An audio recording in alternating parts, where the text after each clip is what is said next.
काँग्रेस माघार घेणार.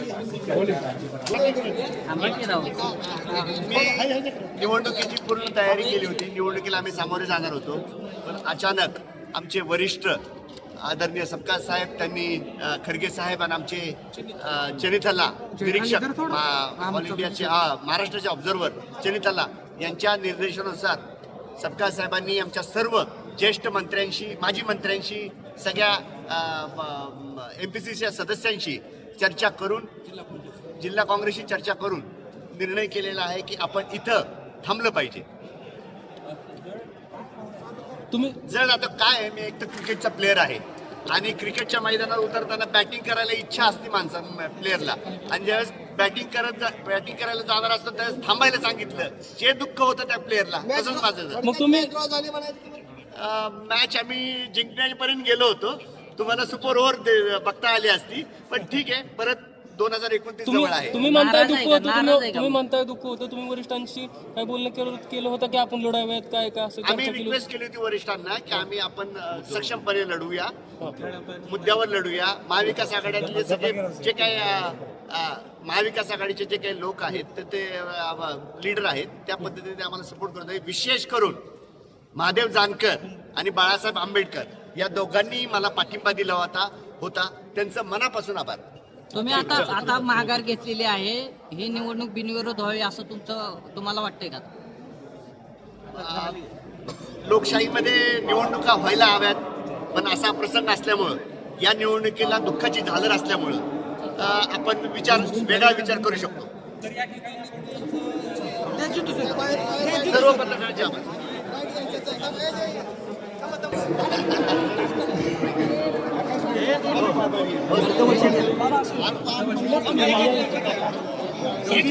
एक मिनिट बाजूला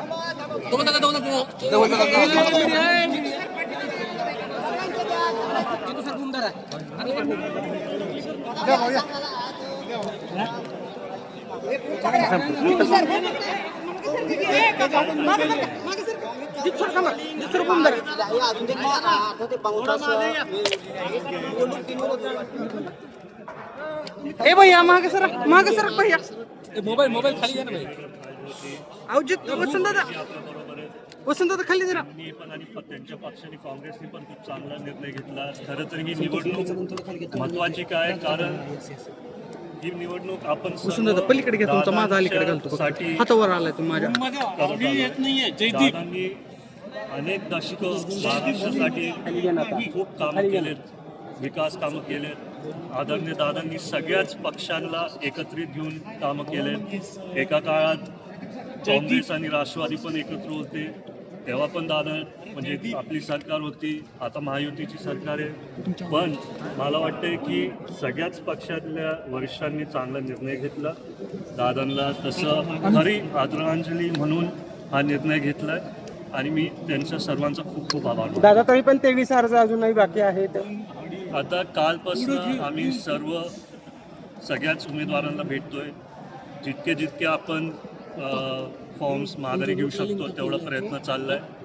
पण ज्यांची काय उमेदवारांची काय मागणी होती, नाहीतर खरं तर त्यांच्या एकदम छोट्या मागण्या होत्या की आमचं इथं कुठेतरी काम अडकलंय, नाहीतर आम्हाला इथं तरी मदत पाहिजे, नाहीतर आम्हाला तुमच्यापर्यंत पोहोचून तिथं आधी दिलं नाही, तर असे त्यांचे काय कारणे होते. बारामतीच्या उमेदवारांनी बऱ्याचशा उमेदवारांनी अर्ज मागे घेतले, परंतु आपण बघतोय की यामध्ये आता इतर जिल्ह्यातील उमेदवारांचे अर्ज आहेत. त्याच्यामध्ये उदाहरण द्यायचं झालं तर सातारा जिल्हा असेल, सोलापूर जिल्हा असेल, बीड जिल्ह्यातील अशा उमेदवारांनी उमेदवारी अर्ज या निवडणुकीमध्ये ठेवलेले आहेत. अशा उमेदवारांना आपण काय सांगाल? उमेदवारांना बघा, तुम्हाला मी आधी पण बोललोय, दादा असताना पण मी सारखं बोलत आलो आहे की सगळ्यांना निवडणूक लढायचा अधिकार असतो. त्यांनी दुसऱ्या जिल्ह्यातल्या लोकांनी तसं निर्णय घेतला असता त्यांनी घेतला असेल, पण त्यांना मी काय बोलू शकतो. दादा 53 पैकी आतापर्यंत 27 उमेदवारांनी माघार घेतलेली आहे. अवघे 15 मिनिटं बाकी बिनविरोध होईल असं तरी वाटत नाही. कसं बघताय? प्रयत्न तर चालू आहे आजच्या सर्वांचाच. झालं तर चांगलंच होईल, नाही झालं तरी ठीक आहे. कशा पद्धतीने इलेक्शन लढणार आहात? तर पहिला बघू आपले पुढचे उमेदवार कोण आहेत.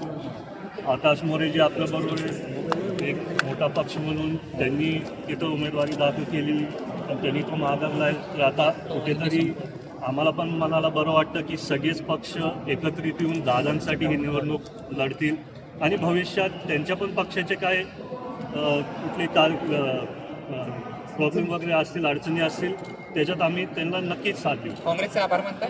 काँग्रेस मी मनापासून खूप खूप आभार मानतो. आता यापुढे तालुक्यात समन्वयानं काम करणार आहेत काँग्रेसला बरोबर घेऊन.